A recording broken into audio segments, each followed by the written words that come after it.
Top 10 cars that want to kill you. There are some cars out there that feel as though someone has taken the spirit of Jack the Ripper straight from the devil's cocktail cabinet and put it on wheels.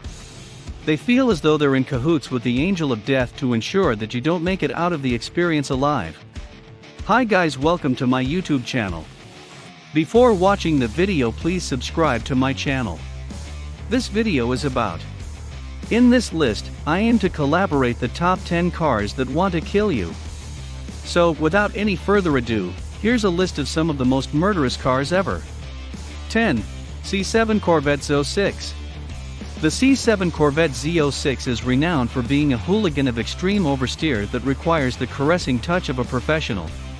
With its 650 brake horsepower, 650 lb-ft 6.2L supercharged V8, it's been known to spit unsuspecting amateurs into whatever debris clutters its trajectory.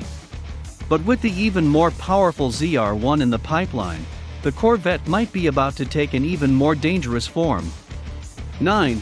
Vauxhall Vectra VXR. If the Corvette gets featured purely for its near uncontrollable oversteer, the Vectra is the opposite. For when behind the wheel of one, you can quite easily suffer death by understeering into any immovable object that's in your way. Jeremy Clarkson once referred to the Vectra's handling as so bad, with the steering wheel being so ineffective at making the car change direction, you might as well drive it with your arms folded. 8. Jaguar XJ220. The definition of the phrase turbolag was heightened the day the XJ220 came into the world. The delay between request and delivery was not only frighteningly long, but also rather capricious. You could never be too sure whether your throttle input would result in a comparable amount of acceleration, or whether you'd receive a lot more. Add in recalcitrant handling, insubordinate controls, and dimensions to rival the Titanic, and this was a car that could very easily kill you. 7. Ferrari F12 TDF. Don't scream at me, the Ferrari F12 TDF is a magnificent car, but it's also trickier than Chinese algebra. In development, the F12 TDF was so violently tail-happy, it led to Ferrari developing a rear-wheel steering system that they call virtual short wheelbase to try and aid stability at high speeds and agility at low speeds. But it did little to quell the maniacal handling, which can be likened to a small dog trying to chase its tail. The F12 TDF has frightened, eaten, and spat out the most famous drifters in the motoring journalist world, such as Chris Harris, who span one multiple times at Fiorano. And if he finds it hard to handle, then it must be pretty bloody dangerous. 6. Zenvo ST1. Another car that can link its fame to an unfortunate incident on Top Gear. The Zenvo ST1 is a Danish hypercar, and while it may not be made of bacon, you could have cooked bacon on the example the company lent to Top Gear, because it burst into flames. But at least once it's burnt to a cinder, it can't kill you on the road, because in the middle of the ST1 sits a 6.8L compound-charged V8 producing 1086 brake horsepower.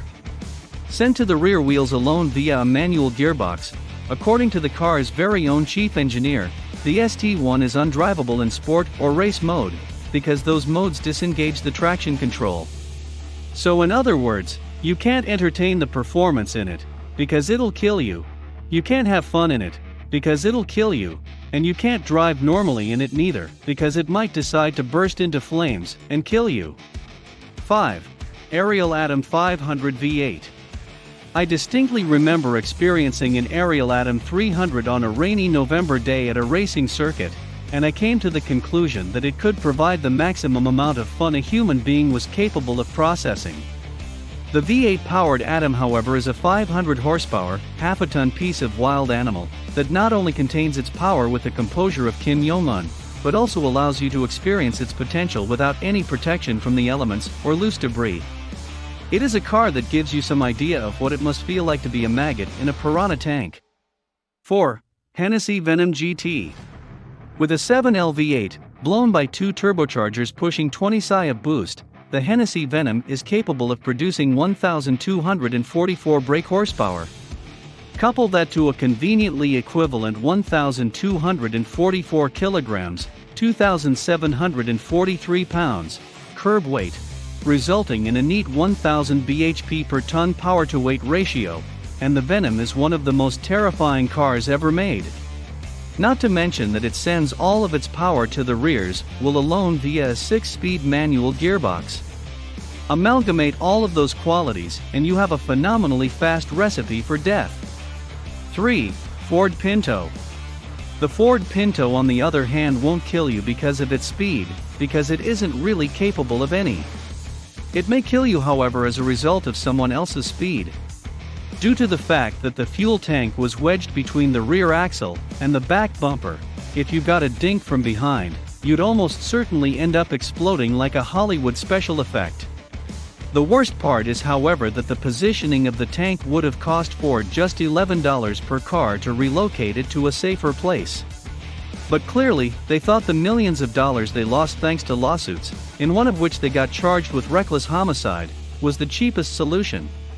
2. Porsche Carrera GT.